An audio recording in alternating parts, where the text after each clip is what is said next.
Officers Craig Beckett and Dave Casper had spent 6 years patrolling Decatur County like it was their personal property, stopping who they wanted, searching who they pleased, and answering to nobody. 6 years of pulling over black men on pretextual stops and sending them on their way with nothing to show for it but humiliation. Because humiliation left no paper trail and filed no complaints that anyone in the department felt any urgency to act on. 6 years of working a stretch of road they had quietly claimed as their own, where their word was the only word that mattered, where their instincts were never questioned, and where the particular kind of authority they exercised, casual, unhurried, and entirely without accountability, had calcified over time into something that felt to both of them indistinguishable from the truth. They had never once been formally disciplined. They had never once sat across from a superior officer and been asked to explain themselves in any way that carried real consequences. They had filed reports, ticked boxes, moved on, and that absence of consequences had made them bold in the particular way that unchecked men become bold, not louder, not more aggressive on the surface, just more certain. More certain that they could read a situation in under 10 seconds.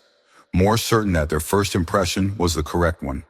More certain that the law as they understood and applied it on Riverside Corridor was whatever they decided it was on any given afternoon. The afternoon they pulled over a black man on a motorbike carrying a bag of cash on Riverside Corridor, they didn't see a homeowner on his way back from the bank. They saw a criminal who needed to be taken apart slowly and carefully until the evidence caught up with what they already knew. They pulled him over on a public road in broad afternoon light, surrounded him before he had finished cutting the engine, searched his belongings without consent, accused him to his face with the calm confidence of men who had never once been made to answer for what they did on that road, and told him he was not leaving until he had explained every single dollar in that bag to their satisfaction.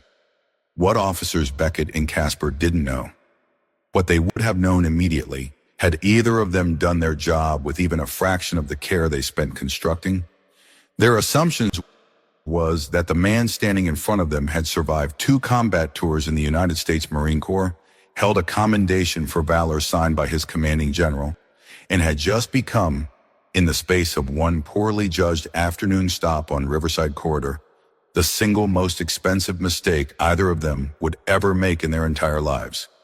Before we go any further, what city or country are you watching from? Drop it in the comments right now. We love seeing where our JPTV family is tuning in from all around the world.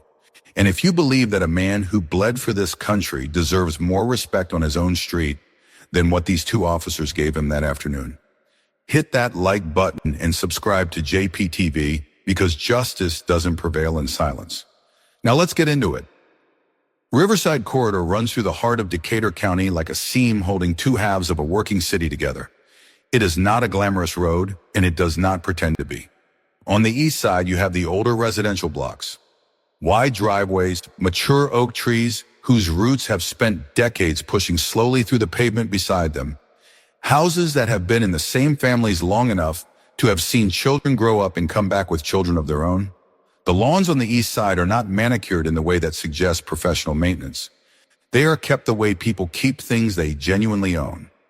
Mowed when they need mowing, repaired when something breaks, looked after with the steady, unpretentious attention of people who have decided to stay somewhere and mean it.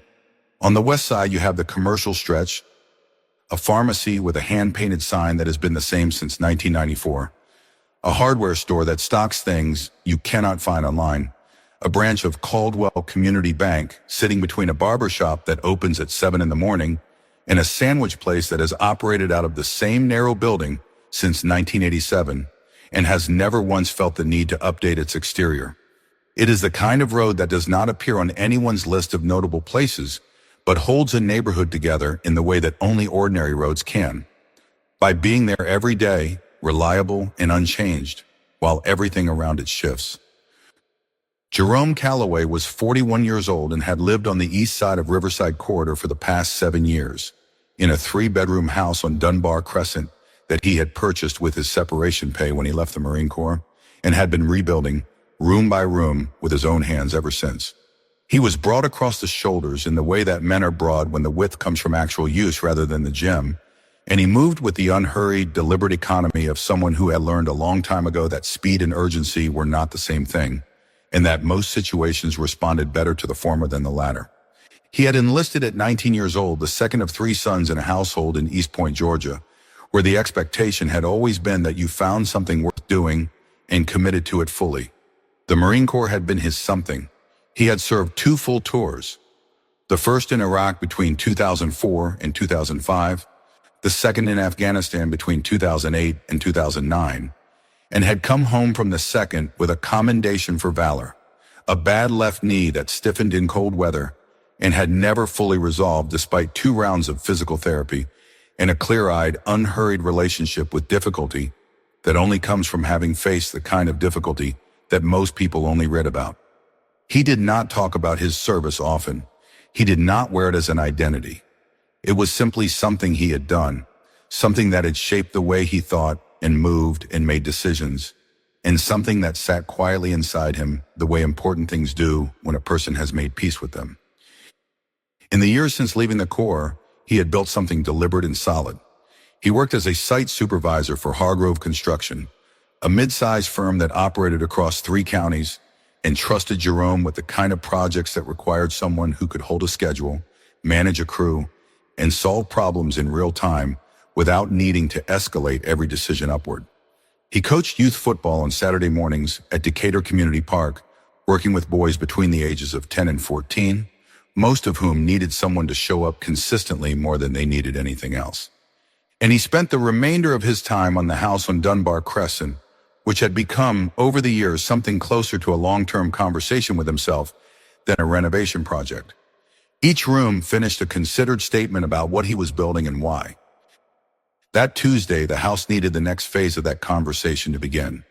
The kitchen and the main bathroom had been on the plan for over a year, delayed twice by scheduling conflicts and once by a materials backlog, and the contractor Jerome had hired to handle the work. A straight-talking, reliable tradesman named Weston Briggs, whom Jerome had used on 2 previous jobs and trusted completely, was due to begin the following Monday. Weston worked cash only. He had stated this plainly and without apology the first time they met, explaining that it kept his bookkeeping simple and his scheduling clean, and Jerome had never had any issue with it. He had called Caldwell Community Bank the previous evening to arrange the withdrawal, confirmed the amount with the branch manager, and driven his motorbike the 4 blocks down Riverside Corridor that afternoon to collect it. The transaction was straightforward and quick. The teller, a woman named Patricia who had processed Jerome's transactions for the better part of 3 years and greeted him by name, counted the bills twice, sealed them in a bank envelope, clipped the receipt to the outside with a small binder clip, and slid it across the counter. Jerome tucked the envelope into the inner zip pocket of his riding jacket, zipped it closed, thanked Patricia, and walked back out through the glass doors of Caldwell Community Bank into the flat, bright afternoon light of Riverside Corridor. He pulled on his helmet in the parking lot, started the motorbike, and pulled out onto the road heading east toward Dunbar Crescent. He was 4 minutes from home. He had a call scheduled with Weston at 6 to confirm the Monday start time. Vivian had mentioned that morning that she was making jollof rice for dinner, which meant the house would smell extraordinary by the time he got back. And that was the full extent of what Jerome Calloway was thinking about as he rode east on Riverside Corridor at 2:47 in the afternoon on a Tuesday in October. He had covered perhaps 3 of the 4 minutes when the patrol car pulled out from the side street beside the hardware store and the lights came on behind him. Craig Beckett was driving. Dave Casper was in the passenger seat with his right arm resting across the open window frame, watching the road with the loose, half-attentive expression of a man who had been doing the same job on the same stretch of road for long enough that nothing surprised him anymore. Or so he believed. Beckett saw the motorbike first, saw the rider, noted the jacket sitting slightly heavy on one side in the way a jacket sits when something substantial is in the inner pocket. He did not consider that the weight might be a phone or a wallet or a perfectly legal bank envelope containing money that belonged entirely and unambiguously to the man wearing the jacket. He reached for the lights. Casper straightened up in his seat.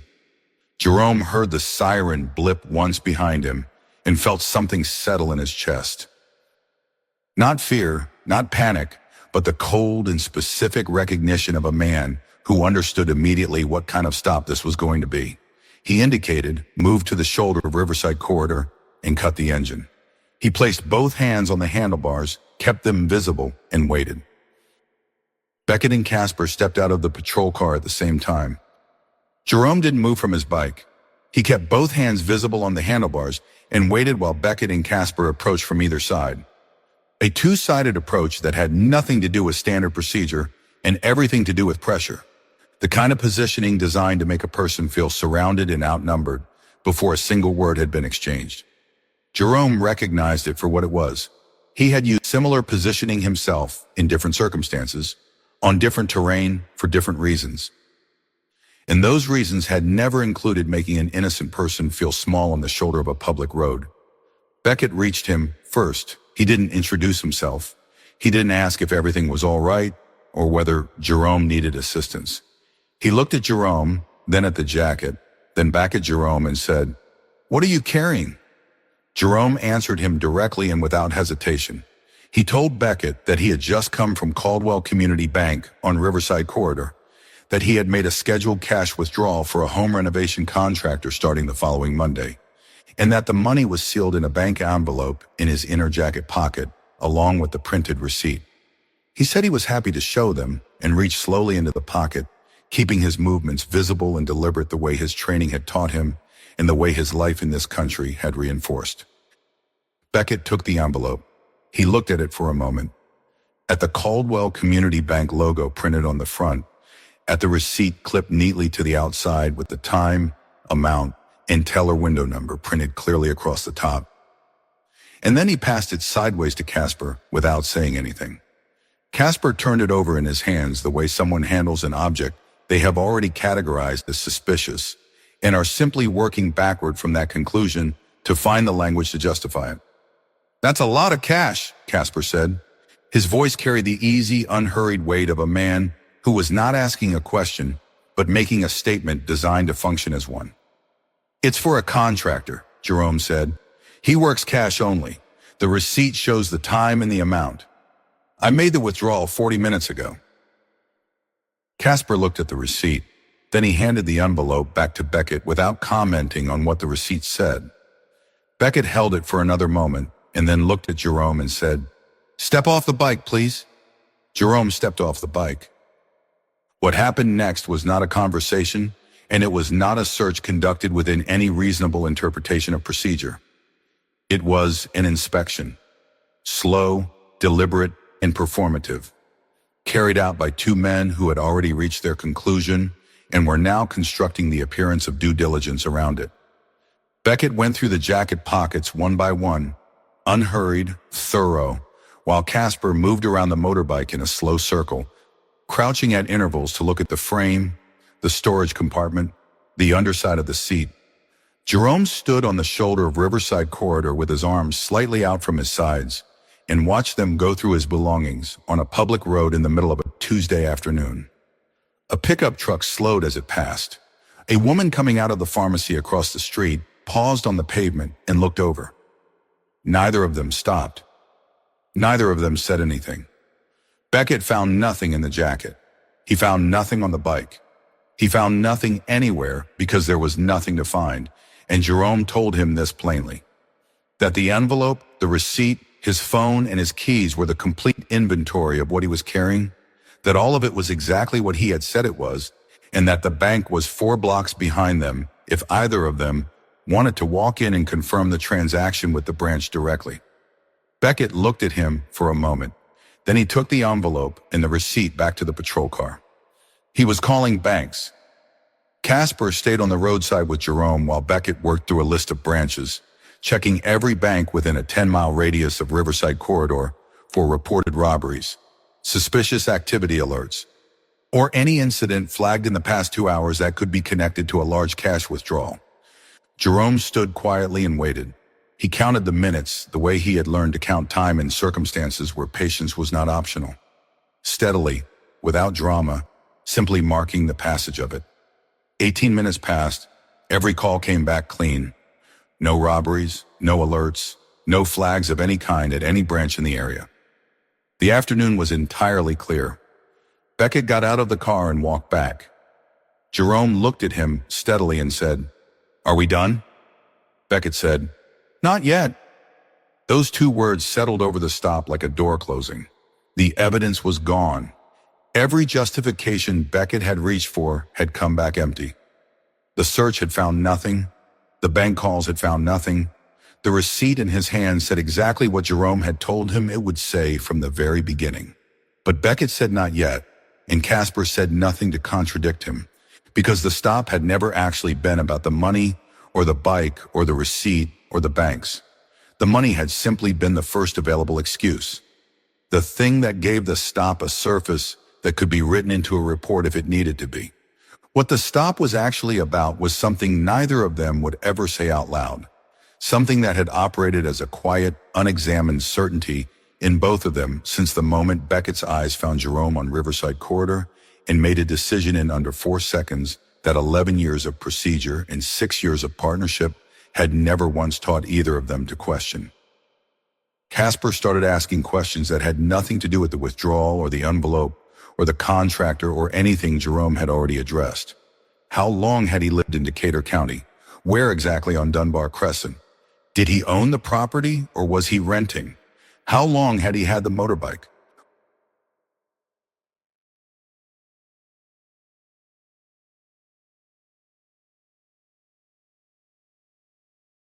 Whether the motorbike was fully paid off or still under a financing agreement. Jerome answered every question. He answered them in the same level, unhurried tone he had used from the beginning, giving complete and accurate information each time, because he understood that the record of this stop, whatever record existed, was going to matter later, and he intended to make sure that his part of it was clean and consistent and impossible to challenge. He was a man who had operated in environments where the details were the difference between outcomes, and he treated this sidewalk the same way. When he mentioned, without making a production of it, that he had served in the United States Marine Corps. 2 tours, honorable discharge. Casper glanced at Beckett with an expression that was brief and unguarded enough to be genuinely revealing. Beckett made a sound in the back of his throat. Not quite a laugh, not quite a dismissal, something in between, and looked away. Neither of them said a word in response. Not a question about where he served, not an acknowledgement, not anything. Jerome looked at both of them and then looked back at the road. He had survived Fallujah. He had survived the Korengal Valley. He was standing on the shoulder of Riverside Corridor 4 blocks from his own house with a valid bank receipt and a contractor to call before 6. And 2 officers of the Decatur County Police Department had just responded to his military service with a sound and a look away. He said nothing. He stood where he was and waited, because he knew. With the same cold, patient certainty that had carried him through things these 2 men could not imagine. That this was not over yet, but that when it was, the record would show exactly what had happened here. Jerome had stopped explaining himself. There was nothing left to explain, and he knew it. He had produced the receipt, given his address, answered every question put to him, named his contractor, described the transaction in full, and mentioned his military service, and all of it had been received by 2 men who had made their decision before they ever stepped out of that patrol car and were simply waiting for the stop to run its course on their terms. He stood on the shoulder of Riverside Corridor with his arms at his sides and his eyes forward and said nothing, because he had reached the place that men reach after genuine difficulty. The place where you stop spending energy on things that are not going to move and start conserving it for what comes next. It was Casper who decided to run everything again. He didn't announce it. He didn't explain his reasoning. He simply told Jerome to stay where he was, walked back to the patrol car, and pulled up the full system check. Plates, license, full legal name, service record, everything the database held. The first time they had run it, early in the stop, Beckett had done it quickly and without care, the way men perform formalities when they consider the outcome already settled. He had skimmed the top of the results and moved on. Casper was different this time. He sat in the passenger's seat and read everything, all of it, from the beginning. The silence that followed lasted nearly a full minute. Jerome stood on the roadside and heard nothing from the patrol car. No voices, no radio chatter, no movement. Just the particular quality of silence that falls when people are reading something that is quietly, irreversibly dismantling what they thought they knew. He didn't turn around to look at them. He had known what was in that database since the moment he gave them his name. He had simply been waiting for them to find it. Casper got out of the car first. Everything about him had changed. The loose, easy authority he had carried through the entire stop. The posture of a man who believed the situation was entirely under his control, was gone. Not replaced by anything dramatic, just gone, the way confidence leaves a person when the ground shifts and they haven't caught up yet. He walked back toward Jerome and stopped a few feet away, and for the first time since the stop began, he didn't say anything immediately. He looked at Jerome the way people look at someone when they have just understood, too late, that they have badly and completely misjudged who they were dealing with. Beckett came up beside him a moment later with the printed results in his hand. He looked at the paper, then at Jerome, then back at the paper. The same slow, involuntary recalibration happening behind his eyes that had already happened behind Casper's. The same ground shifting under the same certainty that had never once been seriously challenged until this moment on the shoulder of Riverside Corridor on a Tuesday afternoon in October. Jerome Calloway, United States Marine Corps, 2 combat tours, Iraq and Afghanistan, honorable discharge, commendation for valor in the field, formally signed by his commanding general and entered into his permanent service record. A military history that did not fit on a single page and read like the biography of a man who had made consequential decisions under impossible conditions and been formally recognized for it by the most powerful military institution on earth. Jerome turned and looked at both of them. He didn't raise his voice. He didn't step toward them. He looked at them with the steady, unblinking expression of a man who was done being patient and was now simply making sure he remembered everything he was seeing. Across the road beside his pickup truck outside the hardware store, Weston Briggs lowered his phone slightly, not to stop recording, just to steady his grip. He had started filming 23 minutes ago. The footage was clear, well lit by the flat afternoon light of Riverside Corridor, and long enough to have captured everything.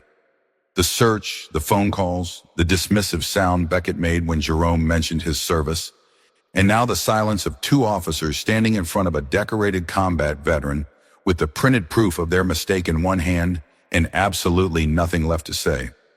Beckett opened his mouth. Jerome stopped him. He said quietly and without a single degree of anger in his voice, "I think we're done here."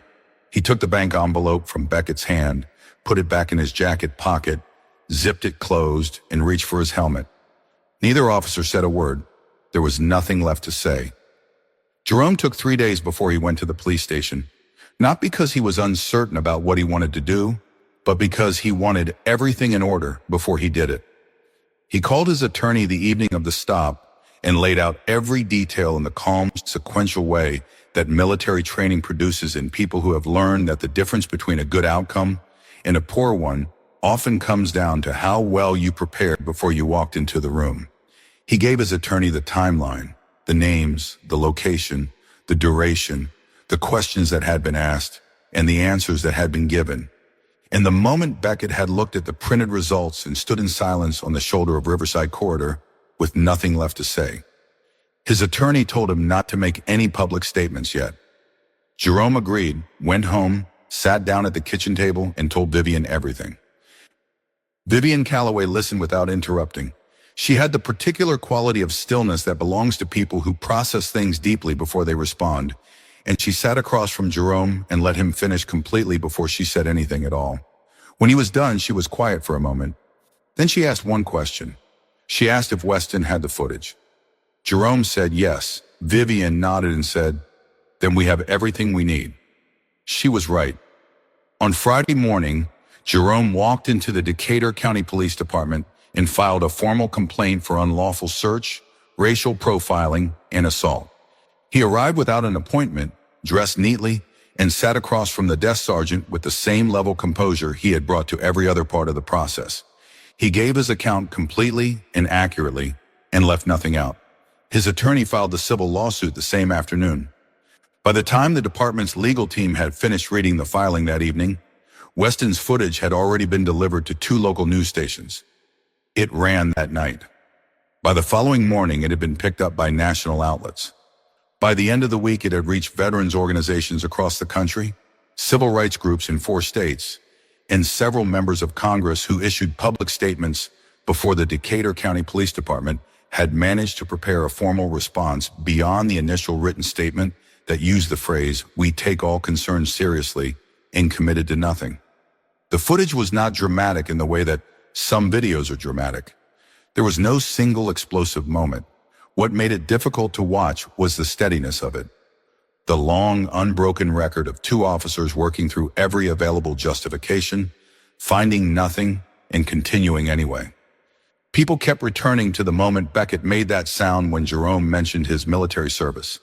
That half-second of audio, that dismissive exhale that wasn't quite a laugh, became the thing that the coverage kept coming back to. It said, in under a second, everything that the stop had been about from the beginning. The department launched an internal investigation. Within 11 days, the investigation had surfaced what Jerome's attorney had already located independently, that both Beckett and Casper carried prior complaints in their files. 3 against Beckett over 4 years, 2 against Casper, all involving black men stopped in similar circumstances on similar stretches of Riverside Corridor and the surrounding roads of Decatur County. Every complaint had been reviewed internally. Every complaint had been closed without action. No disciplinary measures had been taken against either officer following any of the 5 complaints. The department's official statement described this as a failure of oversight.